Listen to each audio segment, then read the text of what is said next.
Bonjour et bon dimanche aux amis de la réflexion. Nous voici pour notre rendez-vous comme nous nous sommes dit la fois passée pour continuer à notre série de réflexions. Notre série de réflexions était basée avec comme titre de parler un peu des notions du visage et de la responsabilité dans la pensée lévinancienne. Et comme nous avions commencé la fois passée à parler du grand titre de l'Eros au visage, où nous avions essayé de montrer comment notre terre lévinasse est arrivée à la découverte du visage. Et nous nous sommes dit que c'est en cherchant l'artérité dans l'Eros que Lévinas est arrivé à la découverte du visage. Et alors, ces visages-là qui parlent, on parle Lévinas très souvent. Qu'en est-il? Qu'en est-il? C'est le sens du visage qui révèle Lévinas. Quand nous parlons de visage, tous, tous nous le savons bien, quand on parle de visage, chacun peut donner sa réponse, mais on voit de l'aspect extérieur, le physique, la face de la personne. C'est ce que nous parlons, le visage. Pour un petit rappel, nous devons dire que nous ne devons pas nous laisser emporter par l'étymologie du concept visage. Parce que ce mot vient du latin visus. Et visus signifie ce qui est vu, l'aspect, l'apparence. Mais ce qui est à comprendre est que le visage n'est pas seulement formé des organes, des différents organes, mais il marque aussi un aspect nouveau dans la conception d'un être. Il est enfermé par configuration. Et cette configuration le limite spatialement. Limite l'homme spatialement. Mais en plus de ces côtés fermés, le visage, comme dit Lévinas, est ouvert, s'installe en profondeur. Et dans cette ouverture se présente en quelque manière personnellement. Mais ce visage, un terme que Lévinas emploie très souvent, connaît-il le sens? D'après Lévinas, chers amis de la réflexion, la manière dont se présente l'autre, dépassant l'idée de l'autre en moi, c'est ce que nous appelons visage. Le visage est la présentation de soi par soi. La présentation de soi par soi. Je me présente moi-même par le visage. La présentation de soi par soi. La manière dont l'autre se présente dans son identité. Tout ça sont les continuités du visage. Le visage est la personne humaine ou l'infini. Nous aurons développé ce terme infini, un terme un peu trop pesant dans la philosophie d'Emmanuel Lévinas. L'infini, parce que quand on parle de l'infini, pour seulement une petite résumé, quand on parle d'infini, nous voyons déjà c'est l'autre. L'infini se présente dans son refus d'être contenu. Donc l'autre ne peut pas être contenu, ne peut pas être englobé, ne peut pas être compris dans sa totalité. Il est la manière dont se présente l'autre, dépassant l'idée de l'autre en moi. Pour notre auteur, le visage est justement ce qu'il se refuse. Ce qui est spécifiquement visage, c'est ce qui ne se réduit pas. Le visage ne peut pas être réduit. Parce que si nous arrivons à comprendre le visage, à comprendre l'autre, à comprendre l'infini, c'est-à-dire nous le réduisons à quelque chose. Or, l'autre est infini, ne peut pas être réduit. Le visage signifie l'autre parce qu'il incarne autant d'individus que son discours. Mais il est aussi et surtout l'élément le plus nu de l'homme.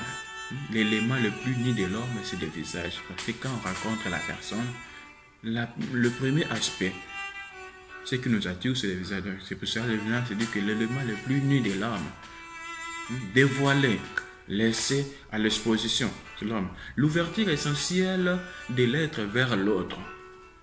Le visage est l'ouverture essentielle de l'être vers l'autre. C'est lui le témoin, c'est celui qui témoigne de la présence de l'autre et qui s'impose à moi dans son insurmontable nudité. Considérer le visage physiquement, chers amis de la réflexion, c'est le dévisager. Si nous voulons considérer le visage physiquement, c'est le dévisager. C'est-à-dire le dépouiller de sa nudité fondamentale. On le considérera comme un objet. C'est donc essayer de le posséder. Nous ne pouvons pas posséder le visage parce qu'il est infini, comme le dit Lévinas. On ne peut pas le posséder, on ne peut pas le comprendre dans sa totalité. On ne peut pas, donc on sait donc essayer de le posséder, de les réduire à soi. Pour Lévinas, la relation au visage ou l'accès au visage est d'emblée éthique. Le visage est un ordre. Nous ne devons pas oublier. Il est exposé, menacé, comme nous invita à un acte de violence. En même temps, le visage est ce qui nous interdit de tuer. Le visage nous interdit de tuer. Le visage, en outre, incarne indirectement, non pas indirectement, en outre, incarne directement tout ce que l'autre a d'autre en lui. Et ce qu'il a insu d'humain, autrement dit, le moi en lui. Donc le visage me fait le reflet de tout ce que l'autre en lui et ce qu'il a insu d'humain, autrement dit, de moi en lui. Il consiste alors la sortie première de l'être. Le visage, c'est la sortie première de l'être. L'apparence physique, ce qui attire directement la personne, c'est le visage, la sortie première. Quand je te raconte pour la première, ce qui m'attire, les reflets directs, c'est d'abord le visage. Donc, c'est ça la sortie première de l'être. Il me confronte immédiatement à l'altérité que je ne peux contenir. Cette altérité ne peut pas être contenue. Je ne peux pas contenir cette altérité. Il est un autre être. Le visage est présent dans son refus d'être contenu. Dans ce sens, il ne saurait être compris. Puisqu'on ne peut pas contenir le visage, puisqu'on ne peut pas le posséder, pour cela, on ne peut pas le comprendre, puisqu'il est infini. C'est-à-dire, quand on dit qu'on ne peut pas le comprendre, on ne peut pas l'englober. Nous comprenons que pour Lévinas, le tu, ineffable, qui est si incarné dans le visage, est de celle qui rend compte de la relation directe à autrui. Alors, pour Lévinas, le visage n'est pas charnel, ce que nous voyons, ni une image n'est pas charnel, ni une image. Il ne peut pas être représenté, donc le visage ne peut pas être représenté. Pour lui alors, le visage est signification. Il est l'ultime signification, la signification ultime, c'est ce qu'il appelle le visage. Présent au monde, mais n'étant pas dans le monde. Donc, le visage est présent dans le monde, mais n'étant pas dans le monde, ou du monde.